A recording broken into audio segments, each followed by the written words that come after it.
ஆயுத எழுத்து நீட்சி பகுதிக்கு உங்களை அன்போடு வரவேற்கிறோம் நேயர்களே. ஒரு முக்கியமான தலைப்பில் இன்றைய ஆயுத எழுத்து நீட்சியில் நாம் விவாதிக்க இருக்கிறோம். காங்கிரஸ் கட்சியுடைய செய்தி தொடர்பாளர் ஜோதிமணி அவர்கள் இன்று ஒரு புகாரை டிஜிபியிடம் சென்னையில் அளித்திருக்கிறார். அந்த புகாருடைய சாராம்சம் என்னவென்றால், சமூக வலைதளங்கள்ல குறிப்பா வாட்ஸ்அப், ஃபேஸ்புக், ட்விட்டர் போன்ற இடங்கள்ல அவர்கள் மீதான ஆபாச தாக்குதல்கள், பாலியல் ரீதியான தாக்குதல்கள் செய்யப்படுகிறது என்ற ஒரு குற்றச்சாட்டை ஒரு புகார் மனுவாக அங்க டிஜிபி அலுவலகத்தில் கொடுத்திருக்கிறார். அதுல குறிப்பாக பாரதிய ஜனதா கட்சியைச் சேர்ந்த சில நபர்களும் அதே போல அந்த கட்சியுடைய ஆதரவாளர்களும் மிகப்பெரிய அளவில் என் மீது இந்த மாதிரியான ஒரு ஆபாசமான தாக்குதல்களை தொடுக்கிறார்கள் சமூக வலைதளங்கள்ல. இதை தடுத்து நிறுத்த வேண்டும், அவர்கள் மீது குண்டர் சட்டத்தின் கீழ் நடவடிக்கை எடுக்க வேண்டும் என்ற அளவிற்கு ஒரு கடுமையான புகாரை தெரிவித்திருக்கிறார் ஜோதிமணி அவர்கள். இந்த மாதிரியான பிரச்சனைகள் ஒரு சமூக வலைதளங்களில் எழுவதற்கு, குறிப்பாக பெண்களுக்கு எழுவது இதுதான் முதல் முறையாக என்றார். இல்லை, நிச்சயமாக தொடர்ந்து பெண்கள் சமூக வலைதளங்களில் சந்தித்து வரக்கூடிய பிரச்சனைகள், இந்த ட்ராலிங் என்று சொல்லக்கூடிய தொடர்ந்து ஆபாசமான கருத்துக்களை குறிப்பாக பெண்களை நோக்கி, பெண் தலைவர்களை நோக்கி சொல்வது, பெண் நடிகைகளை நோக்கி சொல்வது என்ற விஷயங்கள் தொடர்ந்து சமூக வலைதளங்களில் நடைபெற்றுக் கொண்டிருக்கிறது. முன்னரே கூட பாடகி சின்மயி அவர்கள் போன்றவர்கள் இது போன்ற புகார்களை தெரிவித்திருந்ததை நாம் பார்க்க முடிந்தது. இது மாதிரியான விஷயங்கள் குறிப்பாக மற்ற சமூக வலைதளங்கள்ல நடக்கக்கூடிய விஷயங்கள் அரசியல் ரீதியான விஷயங்களாகவும் இருக்கும்போது, அரசியல் கட்சிகள் சார்ந்த விஷயங்களாக அது மாறும்போது, அரசியல் கட்சிகளுடைய சமீபத்திய ஒரு புத்தகத்தில் வெளிவந்திருக்கிறது. பாரதிய ஜனதா கட்சியை சேர்ந்த ஐடி செல் என்று சொல்லக்கூடியவர்கள் இது திட்டமிட்டு சில ட்ராலிங் செய்யப்படுகிறது, திட்டமிட்டு சில நபர்கள் சமூக வலைதளங்களில் குறிவைக்கப்படுகிறார்கள். இது போன்ற விஷயங்களும் தொடர்ந்து சமூக ஊடகங்களில் பேச்சாக இருக்கிறது. இந்த மாதிரியான அரசியல் கட்சிகள் சேர்ந்த பிரமுகர்கள் இந்த மாதிரி விஷயங்களில் ஈடுபடும் போது அரசியல் நாகரிகம் என்ற விஷயத்தையும் நாம் சேர்த்து பார்க்க வேண்டியிருக்கிறது. அரசியல் விமர்சனங்கள் எல்லை மீறுகிறதா, சமூக வலைதளங்கள் எல்லை மீறி கொண்டிருக்கிறதா, குறிப்பாக பெண்களுக்கு சமூக வலைதளங்கள்ல இது போன்ற அச்சுறுத்தல்கள் தொடர்ந்து நடைபெற்று வருகிறதா என்ற பல்வேறு கேள்விகள் எழுந்திருக்கிறது. இது பற்றி தான் இன்றைய நிகழ்ச்சியில் விவாதிக்க இருக்கிறோம். நம்மிடையே இணையக்கூடியவர்கள் காங்கிரஸ் கட்சியுடைய சட்டமன்ற உறுப்பினர் திருமதி விஜயதரணி அவர்கள் இணைகிறார். உங்களை நிகழ்ச்சிக்கு வரவேற்கின்றேன். அதே போல பாஜகவுடைய செய்தி தொடர்பாளர் திரு கே டி ராகவன் நம்மிடையே தொடர்கிறார். நான் திரு ராகவன் அவர்கள்ட்ட தான் கேட்கணும்னு நினைக்கிறேன். ஜோதிமணி அவர்கள் கொடுத்திருக்கக்கூடிய புகாரை நீங்க பார்த்திருப்பீங்க. அவர்கள் மீது தொடுக்கப்பட்டிருக்கக்கூடிய தாக்குதல் சமூக வலைதளங்கள்ல இல்ல வாட்ஸ்அப்ல போன்ற இடங்கள்ல சொல்ல முடியாத சில வார்த்தைகள், அந்த மாதிரியான அளவுக்கு அவர்கள் மீதான தாக்குதல், தனிப்பட்ட தாக்குதல். ஒரு பெண்ணை எப்படியெல்லாம் விமர்சிக்க கூடாதோ அப்படியெல்லாம் அவர் விமர்சிக்கப்பட்டிருக்கிறார். அதுல பாஜகவை சேர்ந்த சில நபர்கள் அதை செய்திருக்கிறார்கள் அப்படின்னு அவர் டைரக்டா புகாரும் கொடுத்திருக்காங்க. அப்படின்னு சொல்லும்போது எந்த வகையில இதை ஜஸ்டிஃபை பண்ண முடியும் திரு ராகவன்? எந்த வகையிலும் ஜஸ்டிஃபை பண்ண முடியாது. பெண்கள் மாத்திரம் இல்ல, ஆண்களை பற்றி இப்படி வந்தாலும் கூட ஜஸ்டிஃபை பண்ண முடியாது. ஆண்களை பத்தி இப்படி வரது இல்ல. கேரக்டர் அசாசினேஷன் காங்கிரஸ் கட்சியினுடைய தலைவர் எங்களுடைய நம்முடைய பிரதமரை மரண வியாபாரின்னு சொல்லியிருக்கிறாங்க. அதெல்லாம் எலெக்ஷன்லாம் சொன்னதெல்லாம் உண்டு. காங்கிரஸ் கட்சி எந்த அளவுக்கு அது செஞ்சிருக்குன்னு பார்க்குறோம். இன்னைக்கு சகோதரி ஜோதிமணி இப்படி சொல்லும் பொழுது பாரதிய ஜனதா கட்சியை அட்டாக் பண்ணுறாங்க. நான் பார்த்தேன் அதை. ஐ ஸ்ட்ராங்லி கண்டம் தட் டைப் ஆஃப் வேர்ட். ஒரு கட்சி நேரடியாக இதை சொல்லும் பொழுது உங்களுக்கு ஆதாரம் இல்லாமல் பேச முடியாது. இவர்களுக்கு கட்சி உள்கட்சியில் அங்கே அங்கீகாரம் வேணுங்கிறதுக்காக முந்தானத்து போய் எஸ்பி ஆஃபீஸ், அந்த மாவட்ட எஸ்பி ஆஃபீஸில் போய் கம்ப்ளைண்ட் கொடுத்தாங்க. இன்னைக்கு டிஜிபி, அடுத்தது கோர்ட்டு. நீங்க பப்ளிக்கா ரெலவெண்டா இருக்கணும் உங்க கட்சியில அப்படிங்கிறதுக்காக, அவங்க பப்ளிக்கா ரெலவெண்டா இருக்கணும்ங்கிறதுக்காக அவங்களே மேல இந்த மாதிரி எல்லாம் ஆபாச தாக்குதல்களை ஒரு நிமிஷம் அப்படி சொல்லலங்க. ஒரு நிமிஷம் நான் கொஞ்சம் முடிச்சிடுறேன். அதாவதுங்க 2 பாயிண்ட் நான் முதல்ல ஒன்னு சொல்லிட்டேன். யாரை பற்றி வந்தாலும் கூட அது தவறு. ஆனால் உங்களுடைய நோக்கம் அதுங்கிறதோட பிஜேபியை அட்டாக் பண்ண டைரக்டா நினைக்கிறாங்க. நான் ஒண்ணு கேட்கிறேன், ஸ்ட்ரைட்டா கேட்கிறேன். அம்மா ஒரு நிமிஷம். உண்மையிலேயே பெண்கள் இந்த மாதிரி சமுதாய இதுல இருக்கிறவங்க, அரசியல் இருக்கிற பெண்களுக்கு இந்த மாதிரி நடக்குது, நான் அதை எதிர்க்கிறேன் அப்படின்னு சொன்னா, நீங்க எங்களுடைய தலைவர் டாக்டர் தமிழிசையை பத்தி திரு இளங்கோவன் என்னெல்லாம் பேசினார், அப்போ உங்களுடைய ஃபேஸ்புக்கில் என்ன சொல்லியிருந்தீங்க? அது கூட வேணாங்க. சகோதரி இருக்கிறாங்க விஜயதாரணி, இவங்களுக்கு சத்தியம் டிவியில் என்ன நடந்தது? அப்ப உங்க கட்சிக்காரங்க தானே அவங்க? உங்க கட்சி இருங்கம்மா, அவங்க இல்ல. நான் சொல்லுவது ஜோதிமணி உங்க கட்சிக்காரங்க தானே? உங்களுக்கு சத்தியம் டிவியில எல்லாருமே, எங்க கட்சியில அன்னைக்கு இருந்த இவர் கூட அப்செக்ட் பண்ணார் அதை. ஆனால் உங்க கட்சியினுடைய அந்த ஜோதிமா, அன்னைக்கு ஃபேஸ்புக் இல்லையா? ஃபேஸ்புக்ல இந்த மாதிரி எங்களுடைய கட்சியை சார்ந்த சட்டமன்ற உறுப்பினருக்கு நடந்தது தவறு அப்படின்னு ஒரு வார்த்தை போட்டிருப்பாங்களா? நீங்க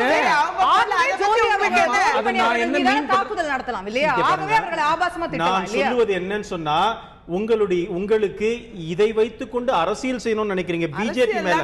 இல்லம்மா, நீங்க உங்களுக்கு பிஜேபி காரங்க பிஜேபி எப்படி குற்றம் சாட்டுவீங்க? நானும் பார்த்தேன் தவறு. அவர்களை பற்றி யார் தரக்குறைவை யார் அவங்க மாத்திரம் இல்லைங்க, யார பண்ணாலும் தவறு தான் அது. இங்க பாருங்க நம்பர்லாம் கொடுக்குறாங்க. பாரதிய ஜனதா கட்சியினுடைய ஐடி செல்லுக்கு வேலை ஏங்க திருத்தணியை தாண்டா இவங்களை யாருக்கு தெரியும்னே தெரியாது. டெல்லி ஐடி செல்லு இவங்களை பார்த்து பண்றாங்களா? எங்களுக்கு இவங்க அப்செக்ட் நான் கேட்கிறேன், பாரதிய ஜனதா கட்சி எதிர்க்கிற தொலைக்காட்சி விவாதத்தில் இவங்க வராங்க, இவங்க நாங்க ஏதாவது பேசிட்டு இருக்காங்களா? கம்யூனிஸ்ட் கட்சி சகோதரர்கள் வராங்க, எத்தனையோ தலைவர்கள் அட்டாக் பண்றாங்க பிஜேபியை, மத்தியில் எத்தனையோ தலைவர்கள் காங்கிரஸ் தலைவர் அட்டாக் பண்றாங்க, உட்கார்ந்து அவங்களெல்லாம் டிமாரலைஸ் பண்ணிட்டு இருக்காங்களா? இது ஐடி செல்லோட வேலை. ஐடி செல்லு அதுவும் சென்ட்ரல் பிஜேபியோட ஐடி செல் செய்யுதுன்னா திருத்தணி தாண்டி இந்த பக்கம் கரூர் தாண்டி அவங்களை யாருக்கும் தெரியாது. நீங்க வந்து கொச்சையா அவங்க அதை எதிர்க்கு கோடிட்டு காட்டிருக்காங்க. சமீபத்துல ஐஎம்எட்ரால்னு சொல்லி ஒரு புத்தகம் வெளியிடப்பட்டது. சுவாதி சதுர்வேதி அப்படிங்கிறவங்க எழுதியிருந்தாங்க. அவங்க எழுதி அந்த புத்தகத்துல சொல்லப்பட்ட விஷயம் என்னன்னா, பாஜகவுடைய ஐடி செல்லோடைய திட்டமிடலோடு ஒப்புதலோடு இந்த மாதிரி சமூக வலைதளங்கள்ல தாக்குதல்கள் நடைபெறுகிறது அந்த புத்தகத்துடைய சாராம்சம். புத்தகத்தை எழுதியவர் பிஜேபி காரனா? அர்த்தம் இல்லாம பேசக்கூடாது. அதாவது உங்க கட்சியில இருந்து வெளியில வந்த ஒரு அவர் ஏதோ ஒரு ஜெயின்னு சொன்னாங்க, நான் பார்த்தேன். எங்களுடைய ஐடி செல்லோட பிரசிடென்ட்டே வேற ஒருத்தர். ஐடி செல்ல நடக்கிற தவறுகளை அவங்க சுட்டி ஒரு நார்த் இந்தியன் பேரை சொல்லிட்டு தான் அது உடனே ஐடி செல் ஆல் இந்தியா பிரசிடென்ட் ஆயிடாது. அதனால 1000 தவறான குற்றச்சாட்டு போன தொடர்ந்து பண்றதுங்கிறது தவறு இல்ல. காங்கிரஸ் கட்சியில நான் யார் பண்ணாலும் தவறுன்னு சொல்றேன். அது பிஜேபி காரங்க, பிஜேபி பிராண்ட் பண்ணாதீங்க. பிஜேபியோட தொண்டர்லங்க எங்களுடைய மாநில தலைவர் தெளிவா சொன்னாங்க, நான் இந்த விஷயத்துல நான் வந்து இவங்களோட ஜோதிமணி அவரோட தான் கூட இருப்பேன்னு கூட சொல்லி இருக்கிறாங்க. பாரதிய ஜனதா கட்சியின் நிலைப்பாடு தான், அரசியலுக்கு பெண்கள் வரும்பொழுது கௌரவமாக நடத்தப்பட வேண்டும், இல்லைன்னு சொல்லல. நீங்கள் யார் சொன்னாங்களோ அது ஆக்ஷன் எடுக்கணும். we to support that. ஆனா குற்றம் சாட்டு பிஜேபி மேல பேசுறீங்க, ஒரு ஆர்கனைசேஷன் மேல சொல்றீங்க, அது without proof that I cannot accept. நான் என்ன சொல்றேன், அப்படி பண்ணா நிஜமாவே உண்மையிலேயே பெண்களுக்காகவே இருக்கிறீங்கன்னு சொன்னா டாக்டர் தமிழிசைய திரு இளங்கோவன் சொல்லும்போது நீங்க சொல்லல, தமிழிசையாவது எதிர்கட்சிங்க விட்டுருங்க. நீங்க இவங்க விஜயதாரணிக்கு அந்த இது நடந்தது நீங்க சொன்னீங்களா? அப்பெல்லாம் ஃபேஸ்புக்கே கிடையாதா? அவர்கள் மீது காங்கிரஸ் கட்சியை நோக்கி மீண்டும் பல கேள்விகளை நீங்க எழுப்பிருக்கீங்க. அவர்களிடம் நாம் விடை காண முயற்சிக்கிறோம். ஜோதிமணி கொண்டு நடக்கும்போது நாங்க எல்லாரும் பேசுவோம். உங்க அளவுக்கு இல்லையே, அவங்களுக்காக பேச இங்க வந்திருக்கீங்க. ஜோதிமணிக்காக பேச இங்க வந்திருக்கீங்க. உங்களுக்காக பேசலையே. இல்ல ராகுல் அவர்கள் நமக்காக பேசணும் நம்ம எதிர்பார்க்க வேண்டாம். அதே நேரம் பெண்களுக்காக ஒரு பிரச்சனை நடக்கும்போது பேசலனா அந்த அம்மா ஏன் பேசல? உங்களுக்காக பதில விரிவா கேட்க விஜயதரணி அவர்கள்ட்ட கேட்க விரும்புறேன். திரு ராகவன் அவர்கள் சொல்லக்கூடிய விஷயம் நிச்சயமா ஜோதிமணி அவர்கள் மீது பயன்படுத்தப்பட்டிருக்கக்கூடிய வார்த்தைகளோ அந்த தாக்குதல்களோ யாராலுமே ஏற்றுக்கொள்ள முடியாத ஒரு விஷயம், நிச்சயமா அனைவராலும் கண்டிக்கப்பட வேண்டிய ஒரு விஷயம். இந்த நம்ம 3 பேருமே இந்த அரங்கில் இருக்கக்கூடிய 3 பேருமே அதுல நிச்சயமா ஒத்து போறோம்.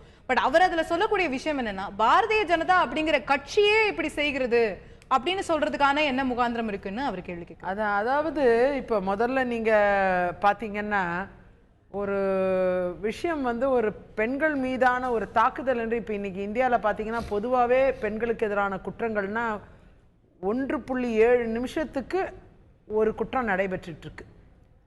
இது வந்து என்சிஆர்பி தேசிய இந்த ஆவணங்கள் இந்த கிரைம் ரெக்கார்ட்ஸ் பியூரோவோட அதிகாரப்பூர்வ தகவல். இந்த 1.7 மினிட்ல நடக்கிற ஒவ்வொரு பெண்களுக்கு எதிரான குற்றங்கள்லையும் கிட்டத்தட்ட இப்ப 40% குற்றம் சமூக வலைதளங்கள்லையும் பிற ஊடகம் மற்றும் பத்திரிகைகள் என்று அவதூறு, இன்னும் மோசமான தாக்குதல்கள், சமூக வலைதளங்கள் மூலமாக வரக்கூடிய பிரச்சனைகள்னால் ஏற்படக்கூடிய மரணங்கள், இது மாதிரி பெண்களுக்கு எதிரான குற்றங்கள் வந்து 40% அதுல. அப்போ எந்த அளவுக்கு இந்த குற்றங்கள் உயர்ந்திருக்கு இந்தியாவில் கடந்த 3 ஆண்டு காலமா அதிகமாயிருக்கு. நிச்சயமா நிச்சயமா. அடுத்தபடியா இது ஃபர்ஸ்ட் நான் பேசிக்கா பிரைமா இருக்கக்கூடிய டாப் மோஸ்ட் டேட்டாவை நான் சொன்னேன். அடுத்தபடியா அரசியலுக்குள்ள போறோம். நம்ம எல்லா டிபார்ட்மெண்ட்லயும் எல்லா தரப்பட்ட பணியாற்றக்கூடிய பெண்ணா இருக்கட்டும், வேலையே செய்யாம வீட்டில் இருக்கிற பெண்ணா இருக்கட்டும், பள்ளிக்கு போற மாணவியா இருக்கட்டும், எல்லாருக்கு எதிராகவும் குற்றங்கள் இந்தியாவில் கடந்த 3 ஆண்டு காலம் ரொம்ப அதிகமாயிருக்கு. ஆனா இப்ப பாத்தீங்கன்னா அரசியல் தளத்தில் இருக்கக்கூடிய பெண்கள் மீது அவதூறு மட்டும் கிடையாது, மிக மோசமான தாக்குதல்கள் நடைபெறுகிறது என்றால் அது ரொம்ப தீவிரப்பட்டிருக்கு. இல்ல அது எல்லா அரசியல் கட்சிகள் இருக்கக்கூடிய பெண்கள் மீது நடக்குது. இப்ப எனக்கே நடந்தது, அடுத்தபடியா இன்னும் நிறைய கட்சிகள் இருக்கக்கூடிய பெண்களுக்கும் நடக்குது. நீங்க பாரதிய ஜனதா கட்சியோட தலைவர் தமிழிசை சவுந்தரராஜன் அவர்கள் வந்து இதை கண்டிச்சு இப்ப ஜோதிமணிக்கு நடந்ததை கண்டிச்சு சொல்றேன். நான் வரவேற்கிறேன், அவங்கள பாராட்டுறேன். ராகவன் சாரும் அதான் சொல்றாரு.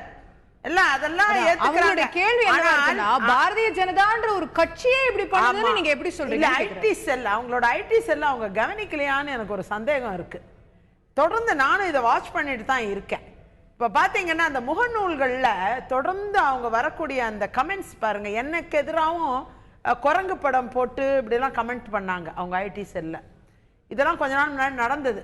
நான் அவதூறு வழக்கெல்லாம் போடலை. நான் சரி இது பண்ணிட்டே இருப்பானுங்க, இதே ஓஞ்சு போட்டான் அதுவா அப்படின்னு விட்டுட்டேன். ஒரு தொடர்ந்து அந்த ஐடி செல்ல பாத்தீங்கன்னா அவங்களோட பணியே கொஞ்சம் இருங்க சார், உங்க ஆமா உங்க ஐடி செல் தான்.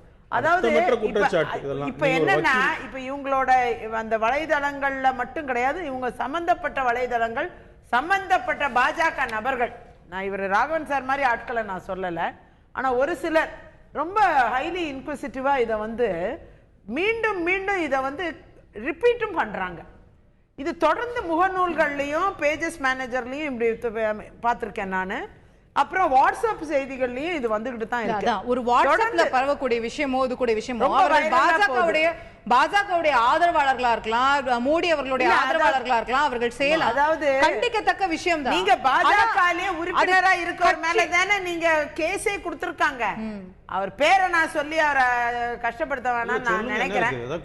அவங்க கல்யாண சுந்தரம்னு ஒருத்தர் மேல கேஸ் கொடுத்திருக்காங்க. அவர் பாஜகல இருக்கிறவர் தான், அவர் இல்லைன்னு சொல்லட்டுமே. இல்ல அதாவது நீங்க சொல்லுவது அந்த அளவுல வந்து இருங்க ஒரு நிமிஷம் நான் சொல்லி முடிச்சிடுறேன் ப்ளீஸ். அதாவது அந்த ஐடி செல்ல தொடர்ந்து போட்டிருக்காங்க ஜோதிமணி பத்தி கண்டினியூஸா கமெண்ட் பண்ணது போக, போன்ல தொலைபேசியில கூப்பிட்டு கிட்டத்தட்ட 1000க்கு மேற்பட்ட போன் கால்ஸ் பண்ணி ஒரு ராத்திரி ஃபுல்லா தூங்க விடாம அவ்வளவு கஷ்டம் 2 நாள் அவங்கள டார்ச்சர் பண்ணியிருக்காங்க. இதெல்லாம் என்ன நியாயம் கேட்கிறேன்? அரசியல்ல இருக்கிறதுனாலயே பெண்கள் விரட்ட பண்ணமா, அவதூறுக்கு இழைக்க பண்ணமா, கேவலப்படுத்த பண்ணமா? இதான் என்னோட கேள்வி. இன்னைக்கு இவ்வளவு போராடி ஒரு எம்எல்ஏ ஆகிறோம், இவளை நிம்மதியா இருக்கவே விடக்கூடாதுன்ட்டு இவங்க வந்து எதிர்கட்சி அரசு. இப்ப எனக்கு வந்து என்னோட தொகுதியில இந்த பாஜக தான் அடுத்தபடி. அப்படி வரும்பொழுது அவங்களால எனக்கு டார்ச்சர் இருக்குங்கிறது எதிர்பார்த்த ஒன்றுதான். ஆனா எந்த அளவுக்கு டார்ச்சர்னா, ஒரு மரியாதையோட டார்ச்சர் பண்ணுங்க, பிரச்சனை இல்லை, எதிர்கட்சி நாங்க பதில் சொல்ல தயாரா இருக்கோம், ஃபைட் பண்ண தயாரா இருக்கோம், உண்மையா நேர்மையா இருக்கிறவங்களுக்கு இதெல்லாம் ஃபேஸ் பண்ண முடியும். ஆனா அதே நேரம் நீங்க என்ன மாதிரி டார்ச்சர் இவங்க பண்றாங்க, மன ரீதியாக நாம ஒரு கடுமையான உளைச்சலுக்கு உள்ளாகக்கூடிய அளவுக்கு நம்மளை டார்ச்சர் பண்ணி அரசியலை விட்டு விரட்டுகிற ஒரு முயற்சி தான் இது. அதுக்கு என்ன அடுத்தது? இப்ப என்ன டார்ச்சர் பண்ணா என்ன தொகுதியை விட்டு விரட்டிடலாம், அடுத்தது அந்த சீட்ல இவங்க வந்து இந்த ஒரு கனவு ஓடிட்டே இருக்கும். இன்னொரு பக்கம் இப்ப ஜோதிமணி மணியால டார்ச்சர் பண்ணா அடுத்தது கட்சியை விட்டே போய் அந்த தொகுதியில சீட்டு கேக்குறதே நீங்க பண்றீங்களா? நாங்க பண்ணனும். அந்த மாதிரிலாம் அதாவது சீட்டு கொடுக்க மாட்டே, நீங்க தான் அந்த மாதிரி கட்சி சீட்டு கேட்டாங்க, நீங்க தான் தரல சீட்டு, அவங்க கேட்டாங்க. அவங்க எம்பிக்கலாம் நின்னவங்க, சும்மா நீங்க தேவையில்லாம பேசாதீங்க. இன்னும் ஒரே ஒரு விஷயம் இல்ல புரிஞ்சுக்கிட்டேன், உங்களுடைய வார்த்தை நான் புரிஞ்சுக்கிட்டேன். எனக்கு ராகவன்டா தான் கொண்டு போக விரும்புறேன். அவர்கள் சொன்னதுல நீங்க ஒரு விஷயம் கவனிச்சிருப்பீங்க, ஜோதிமணி அவர்களுடைய புகார்ல கூட இருக்கு. இது வந்து யாரோ 4 பேர் திடீர்னு சொல்லிட்டாங்கனோ, யாரோ ஒருத்தர் வந்து Facebookல அப்படி போட்டுட்டாருனோ அப்படின்னு இல்ல. இது அவர்களுக்கு தொடர்ந்து 500 தொலைபேசி அழைப்புகள் வருகிறது. ஒரு வாட்ஸ்அப் குரூப் கிரியேட் பண்ணப்பட்டு அதுல அவர்களும் ஆட் பண்ணப்பட்டு ஒரு ஆர்கனைஸ்டா திட்டமிடப்பட்ட வகையில இது வந்து நடந்திருக்கு. அப்படின்னா இதுல அவர்கள் கட்சி மீது சந்தேகம் எழுப்புறதுல ஒரு நியாயம் இல்லை. ஒன்னு புரிஞ்சுக்கோங்க, வாட்ஸ்அப் குரூப் கட்சி தான் உருவாக்க முடியும்ன்றதெல்லாம் கிடையாது. இல்ல அப்ப அத்தனை நபர்களும் 500 போன் வருதுன்னா அத்தனை நபர்களும் ஒரு ஆர்கனைஸ் பண்ணிருக்காங்க. இருக்கலாங்க, நான் இல்லன்னு நான் சொல்றேன். அவங்களுடைய புகார்கள்ல நான் வந்து அதனுடைய முகாந்திரம் அந்த ஃபேக்ட்ஸை பத்தி நான் இப்ப இல்ல நடந்திருக்கலாம், நான் இல்லைன்னு சொல்லி நடந்திருக்கிறதுன்னு எடுத்துப்போம். இதுல பிஜேபிக்கு அபிஷியலா ரோல் கொடுக்கறது தான் நான் கண்டிக்கிறேங்கிறேன். பாரதிய ஜனதா கட்சிக்கு ஆதரவாளர்களா இருந்திருக்கலாம்.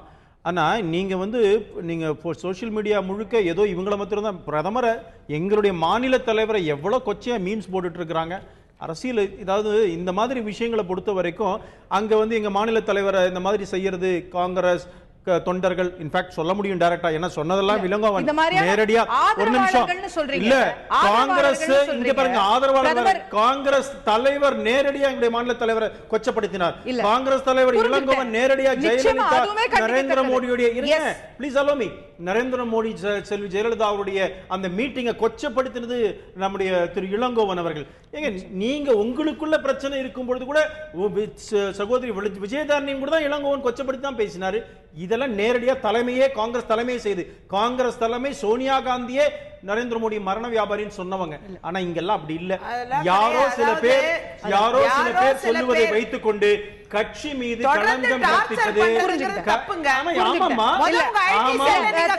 இதெல்லாம் தவிர ஐடி செல் கண்ட்ரோல் பண்ணுங்க. அம்மா உங்க தமிழ்நாடு ஐடி செல்லுக்கு உங்களை பத்தி நமக்கு தெரியாதுமா? சொல்றீங்க புரிஞ்சுங்க. யாரோ சிலர் சொல்றீங்க ஒரு கேள்வி எடுத்துக்கோங்க. நிச்சயமா பிஜேபியை குற்றம் சாட்டுறது தவறுன்னு சொல்றீங்க. யாரோ சிலர்னு சொல்றீங்க. இப்படிப்பட்ட யாரோ சிலரை தான் சூப்பர் 15 சொல்லி சூப்பர் 150 சொல்லி பிரதமர் மோடி அவர்கள் பிரதமரான பிறகு சமூக வலைதளங்கள்ல இன்ஃப்ளூயன்ஸோட இருக்கக்கூடியவர்கள்னு கிட்டத்தட்ட 150 பேரை கூப்பிட்டு டிஜிட்டல் மீடியா இந்தியாவுக்காக சொல்றேன்னு தனியா 150 பேரை கூப்பிட்டு தனியா சந்திச்சாரு பிரதமர் மோடி அவர்கள். அந்த 150 பேர்ல 3 பேர் என்ன மாதிரியான ட்வீட்ஸ் எல்லாம் போட்டிருக்காங்கிறதுக்கான ஸ்கிரீன்ஷாட்ஸ் ட்விட்டர் பூரா ஃபேஸ்புக் பூரா பரவி இருக்கு. என்ன மாதிரியான வார்த்தைகளை பயன்படுத்தியவர்களை கூப்பிட்டு பிரதமர் மோடி கை குலுக்கி இருக்கிறார் என்பது எல்லா சமூக வலைதளங்களையும் இங்க பாருங்க. நம்ம இது நீங்க என்கரேஜ் பண்ற மாதிரி இல்ல. 150 பேர் பிரதமர் செலக்ட் பண்ண 150 பேர் அந்த லிஸ்ட் காட்டுங்க என்கிட்ட. நீங்களா ஒன்னு இன்ஃபர் பண்ணிட்டு பிரைம் மினிஸ்டர் உங்களுக்கு அம்மா அந்த 150 பேர்ல 3 பேர் அவர்களுடைய ட்வீட்ஸ் என் கையில இருக்கு. கொஞ்சம் நான் என்ன சொல்றேன், எது நடந்தாலுமே பிரதமர் கிட்ட போயிடுறீங்க. இப்ப ஜோதிமணிக்கு பிரதமர் தான் வந்து இதெல்லாம் பண்ணுங்கன்றாரா? இல்ல அது நடந்துருக்கா இல்ல? சோஷியல் மீடியா இன்ஃப்ளூயன்சர் இங்க பாருங்க எங்களுடைய பொதுச் செயலாளர் எங்களுடைய அகில இந்திய செயலாளர் ஹெச் ராஜா பத்தி எவ்வளவு பேசுறாங்க இவங்க காங்கிரஸ்காரங்களும் மீதி இயக்கங்களும் பாத்துட்டு இருக்கீங்களா? நான் என்ன சொல்றேன், இங்க பாருங்க அதெல்லாம் தவறா பேசாதீங்கம்மா. நான் என்ன சொல்றேன், நீங்க ஒரு தனி சில பேர் செய்யறது கட்சி செய்யறதா ஆகாது. கட்சி மாநில தலைவர் கண்டம் பண்ணிருக்கிறோம்.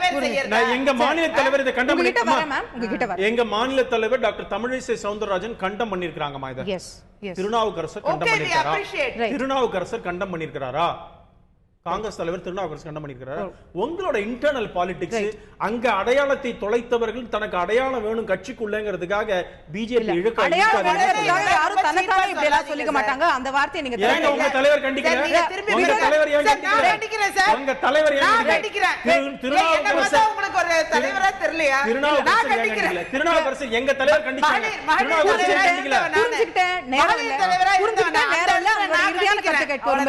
உங்க பெருந்தன்மை ஒரு விஷயம் உங்களுக்கு ஒன்னு நடக்கும்போது அந்த அம்மா வரல. டைம் இல்ல சார், விடுங்க சார். அடுத்து சார் டைம் இல்ல, சீரியஸா டைம் இல்ல. உங்களுடைய இறுதியான கருத்து மேடம். இது வந்து ஒரு ஒரே கட்சியை சார்ந்த ஒரு விஷயமா மட்டுமே நம்ம பார்த்திட முடியாது. ஒரு கட்சிக்குள்ள இதை சுருக்க முடியாது.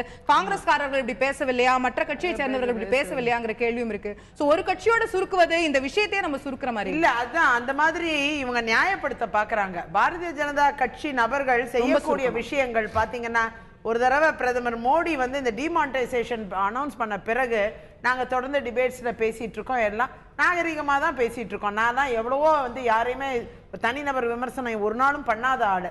அந்த அளவுல வந்து பேசிட்டு இருந்த போதே ஒருவர் கூப்பிட்டு இவங்களோட கட்சியோட முக்கியமான அவங்க ஐடி டிபார்ட்மெண்ட்ல தான் இருக்கேன்னு ஃபர்ஸ்ட் இன்ட்ரோடியூஸ் பண்ணிக்கிட்டாரு.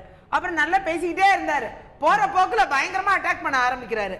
அதோட நீங்க வச்சிருங்க போன, நான் கேட்க தயாரா இல்ல அப்படின்னு. ஆனா அதே நேரம் அதே நான் ஒரு வழக்காவோ ஏதோ கொண்டு போலாம். ஆனா அந்த இடத்துல நான் விட்டுட்டேன். சரி அதே நேரம் உங்கள்கிட்ட ரிக்வெஸ்ட் பண்றதெல்லாம் ஒன்னே ஒண்ணுதான். நாங்க கடுமையா கண்டிக்கிறோம், ஃபைட் பண்ணுவோம், விடவே மாட்டோம். ஆனா அதே நேரம் உங்கள்கிட்ட நான் நீங்க வந்து முக்கியமான ஒரு நபர் பிஜேபியில இருந்து வந்திருக்கீங்க, டாக்டர் தமிழிசை சவுந்தரராஜன் நல்லா சொல்லி இருக்காங்க. ஆனால் உங்க ஐடி செல்ல கண்ட்ரோல் பண்ணுங்க. பண்ணலனா நிச்சயமா அதோட நடவடிக்கை நீங்க எல்லாரும் ஃபேஸ் பண்ணுவீங்க. நிறைவு செய்தாக வேண்டும் நேயர்களே. நிச்சயமாக சமூக வலைதளங்களாக இருந்தாலும் சரி, பொது மேடைகளாக இருந்தாலும் சரி, எந்த ஒரு அரசியல் தலைவரும் தனிப்பட்ட தாக்குதலில் ஈடுபடுவதோ, குறிப்பாக பெண்கள் மீதான பாலியல் ரீதியான இது போன்ற தாக்குதல்கள் நிச்சயமாக யாராலும் ஏற்றுக்கொள்ள முடியாது. எந்த கட்சி செய்தாலும், எந்த கட்சியுடைய ஆதரவாளர்கள் செய்தாலும் அது நிச்சயமாக ஏற்றுக்கொள்ளக்கூடியதாக இருக்காது. இந்த ஒரு விஷயம் ஒரு கட்சிக்கானது மட்டுமல்ல அப்படிங்கறதையும் நம்ம பார்க்க வேண்டியிருக்கிறது. ஒட்டுமொத்தமாக பெண்கள், அனைத்து பெண் தலைவர்களும் அவர்களும் இது மாதிரியான விஷயங்களை தொடர்ந்து எதிர்கொண்டு வருகிறார்கள் அப்படிங்கிறதையும் பதிவு செய்ய வேண்டியது இருக்கிறது. இது அனைவரும் எந்த கட்சியை சேர்ந்தவர்களாக இருந்தாலும், யாராக இருந்தாலும், பாஜகவாக இருந்தாலும், காங்கிரஸாக இருந்தாலும் நிச்சயமாக இது போன்ற தனிப்பட்ட தாக்குதல்களை தவிர்க்க வேண்டும் என்பதுதான் அனைவருடைய எதிர்பார்ப்பாகவும் இந்த அரங்கத்தில் இருக்கக்கூடியவர்களுடைய எதிர்பார்ப்பாகவும் கூட இருக்க முடியும். நிகழ்ச்சியில் கலந்து கொண்டு கருத்துக்களை தெரிவித்த இருவருக்கும் நன்றி. பார்த்து உங்களுக்கும் நன்றி நேயர்களை. தொடர்ந்து இணைந்திருங்கள் தந்தி தொலைக்காட்சி.